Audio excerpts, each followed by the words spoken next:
IPL 2024 start हो चुका है। अब स्टार स्पोर्ट वाले कहेंगे टीवी से चिपके रहो, जियो सिनेमा वाले कहेंगे मोबाइल से चिपके रहो, ड्रीम 11 वाले कहेंगे मोबाइल के भी अंदर घुसकर टीम बनाते रहो और पूरे देश को गरीब करते रहो। जब भी गरीब देशों का नाम आता है, इसमें Bharat, Pakistan, Bangladesh, Afghanistan, south Africa, Zimbabwe, Sri Lanka का नाम याद आ जाता है, जहाँ के लोग क्रिकेट के पीछे पागल है, क्रिकेट को धर्म समझते हैं, जान देते हैं। लेकिन दूसरी तरफ वो देश जहाँ क्रिकेट का नामो निशान नहीं है, वो आज दुनिया के सबसे अमीर देश बन गए हैं, चाहे फिर वो यूएस हो, चाइना हो, जर्मनी हो या जापान। क्रिकेट कंट्रीज के आम लोग साल में मात्र 2 लाख रुपए कमाते हैं, तो वहीं नॉन क्रिकेट कंट्रीज के लोग साल में 62 लाख रुपए कमाते हैं। यानी जहाँ जहाँ क्रिकेट है वहाँ वहाँ गरीबी है, जहाँ क्रिकेट नहीं वहाँ गरीबी भी नहीं। 2 महीने जब तक आईपीएल चलेगा, बच्चे पढ़ाई करना बंद कर देंगे, युवा नौकरी की तैयारी करना बंद कर देंगे, देश 2 महीने के लिए रुक सा जाएगा। पहले आईपीएल के कारण भारत के लोगों की जेब में पैसा आना बंद होगा, फिर उसके भी बाद ड्रीम 11 के कारण लोगों के पास बचे हुए पैसे भी सट्टा लगाने में, टीम बनाने में बर्बाद हो जाएंगे। आज के इस वीडियो में हम आईपीएल की डार्क रियलिटी के बारे में आपको बताएंगे कि कैसे क्रिकेट देश को गरीब कर रहा है। आईपीएल और ड्रीम 11 की काली सच्चाई जानकर आपका दिमाग खुल जाएगा, आपकी आंखों से पट्टी हट जाएगी, आपके सोचने का तरीका पूरी तरह से बदल जाएगा। आपको करना कुछ नहीं है, बस वीडियो में अंत तक बने रहिएगा।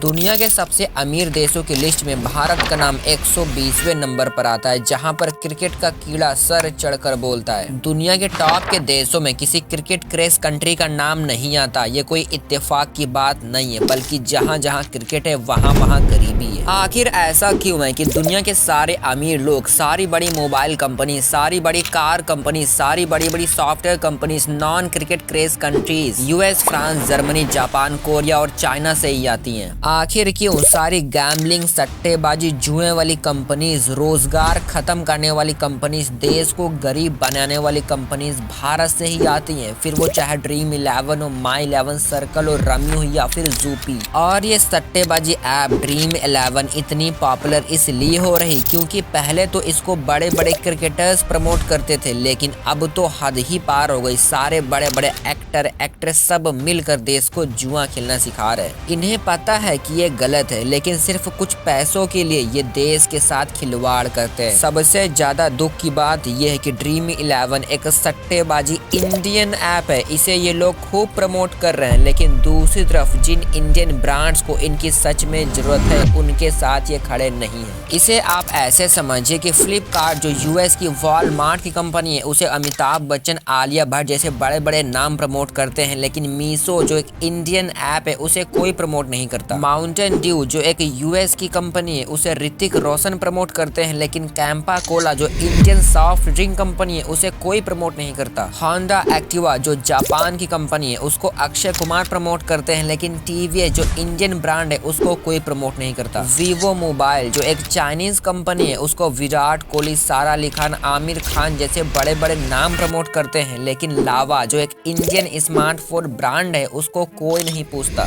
लेकिन अगर ये बड़े बड़े नाम कम पैसे लेकर इंडियन ब्रांड्स को प्रमोट करने लग गए तो भारत की खुद की इकोनॉमी काफी मजबूत हो सकती है। दुख की बात यह है कि ये ड्रीम 11 जैसे जुए को प्रमोट करते हैं, ना कि किसी ऐसे अच्छे ब्रांड को जिससे देश में रोजगार पैदा हो सके, भारत के लोग अमीर हो सके। आईसीसी वाले खुद के यूट्यूब चैनल पर इंडिया के ही मैच ज्यादा अपलोड करते हैं। मोस्ट पॉपुलर सेक्शन में आपको सारे इंडिया वाले ही मैच दिखाई देंगे, किसी और देश का नहीं। उन्हें भी पता है कि भारत की कमजोरी क्या है। यहाँ के लोगों को चारों तरफ से हद से ज्यादा मनोरंजन परोसा जा रहा है, जो भारत के लिए ठीक नहीं है। 2008 तक सब कुछ ठीक चल रहा था, लेकिन जैसे ही 2008 में आईपीएल आया, तब से पूरा गेम चेंज हो गया। 2008 तक क्रिकेट और देश साथ साथ चल रहे थे, लेकिन 2008 आईपीएल के बाद सिर्फ क्रिकेट ही चल रहा है, देश चल ही नहीं रहा। भारत में क्रिकेट इतना ज्यादा चला कि 2002-03 में बीसीसीआई की नेटवर्थ जो 115 करोड़ थी, वो 2023 में 18,700 करोड़ तक पहुंच गई। अगर देश की बात करें तो भारत के लोग 2008 में साल के 50,000 रुपए कमाते थे, जो 2023 में 2 लाख रुपए ही हो पाए, यानी देश मात्र 4 गुना आगे बढ़ पाया। लेकिन बीसीसीआई तो हद पार 175% आगे बढ़ गई। क्या बीसीसीआई की कमाई से आम जनता को कोई फायदा हो रहा है? जहां क्रिकेट वहां गरीबी। और हैरानी वाली बात यह है कि दुनिया के सारे क्रिकेट बोर्ड्स के नेटवर्थ मिला भी दोगे फिर भी बीसीसीआई उनसे कहीं आगे है। और इसीलिए दुनिया के सबसे अमीर क्रिकेटर्स में भी सारे हमारे ही हैं। सिर्फ पैसा ही नहीं, क्रिकेट में फैन फॉलोइंग भी बहुत ज्यादा होती है। जैसे कोहली के 267 मिलियन, MS धोनी के 47 मिलियन, तो वहीं सचिन तेंदुलकर के 48 मिलियन इंस्टा फॉलोअर्स है। साल 2008 के बाद भारत का क्रिकेट बोर्ड बीसीसीआई बहुत अमीर हो गया, लेकिन इससे देश को क्या फायदा, आम जनता को क्या मिलेगा? आज भारत के क्रिकेटर्स को साल के 7 करोड़ की सैलरी दी जाती है, लेकिन यूएस जैसे अमीर देश के क्रिकेटर्स की सैलरी साल की मात्र 75 लाख रुपए ही है। लेकिन यूएस का आम आदमी जहां साल के 62 लाख रुपए कमाता है, तो वहीं भारत का आम आदमी मात्र 2 लाख रुपए कमा पाता है। आप साफो साफ देख सकते हैं कि देश आम जनता पर फोकस कर रहा है या फिर क्रिकेटर्स पर। यूएस का राष्ट्रपति साल के 5 करोड़ कमाता है, तो वहीं भारत के राष्ट्रपति मात्र 5 लाख रुपए। आखिर इतना बड़ा अंतर क्यों है? मेरा सवाल ये है कि क्या देश का सारा पैसा क्रिकेट वाले ही कमाएंगे? क्या सारा पैसा छापने का सर्टिफिकेट क्रिकेट वालों के ही पास है? भारत का गरीब कहाँ जाएगा? क्या वो पैसा देश की गरीबी को मिटाने के लिए उपयोग नहीं किया जा सकता? क्या हम क्रिकेट खेल कर ही भारत को सोने की चिड़िया बना पाएंगे? 2022 तक IPL ज्यादातर लोग टीवी पर ही देखते थे, लेकिन 2023 में जियो सिनेमा ने जैसे ही फ्री IPL देखने का न्योता दिया, पूरे भारत ने सिर माथे से इसे स्वीकार किया। इसको आप ऐसे समझिए कि हॉटस्टार ने सब्सक्रिप्शन लेकर 2022 IPL दिखाया। तो IPL के पहले जो इसकी 2% से ग्रोथ हो रही थी, IPL के दौरान 7% की ग्रोथ हुई। लेकिन 2023 IPL में जियो सिनेमा से फ्री का नाम सुनकर न्यू इंस्टॉल 27% से बढ़कर 72% तक चला गया। IPL 2023 final CSK versus GT के मैच में तो रिकॉर्ड तोड़ 3.2 करोड़ व्यूवरशिप मिली। और मोबाइल पर इतनी ज्यादा जनता इसलिए आ गई क्योंकि जियो सिनेमा पर खुद MS धोनी सिखा रहे हैं कि घर में जितने भी लोग हैं सबको अलग अलग अपने फोन पर IPL देखना चाहिए, तभी मजा आएगा। और ऐसे एक नहीं ढेर सारे एड्स हैं जो परिवार को अलग अलग करने का काम करते हैं। और वैसे भी जब हम घर के सदस्य अलग अलग होंगे तभी तो वो पान मसाले का ऐड देंगे, विमल इलायची बोलो जुबा केसरी बेच पाएंगे और शराब बेच पाएंगे, रेड बुल गिव्स यू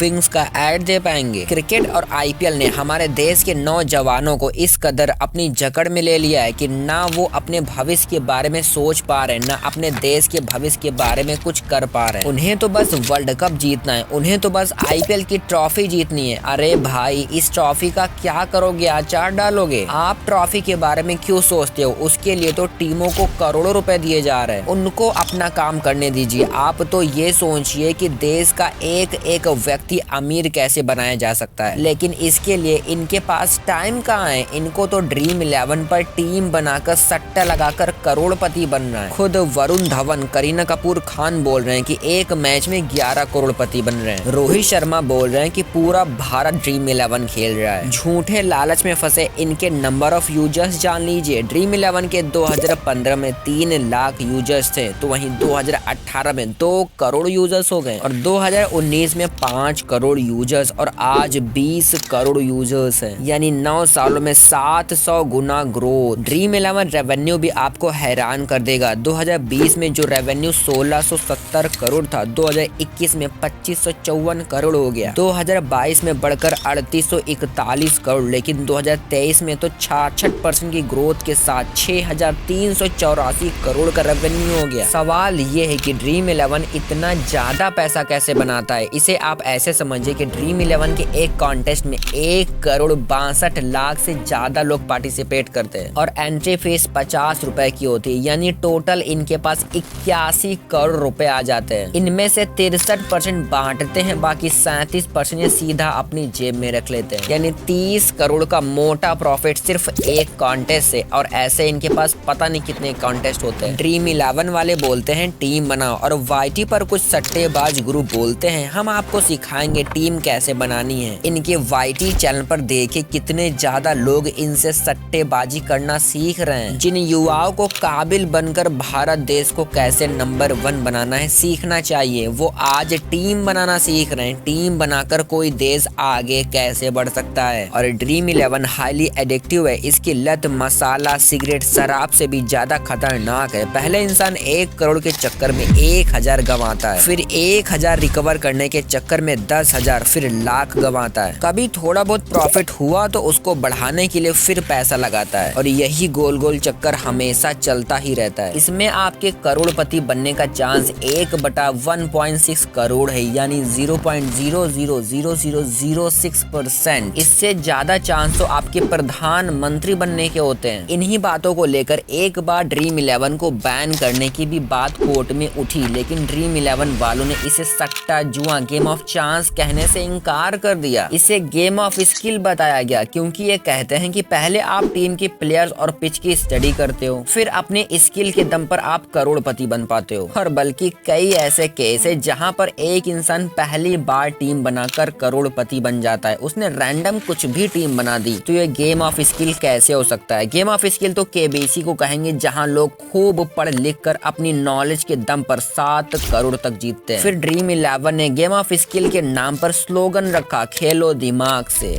खेलो दिमाग से, खेलो खेलो दिमाग से। अगले साल ड्रीम 11 वाले कहते हैं टीम है तो मजा है, टीम है तो मजा है। लेकिन इस बार तो हद हो गई। अब तो ये परिवार को अलग करना सिखा रहे हैं। आप KL राहुल, सुनील शेट्टी, रोहित शर्मा का ये ऐड देखिए, आपको समझ आ जाएगा। अब इनका स्लोगन है, टीम से बड़ा कुछ नहीं।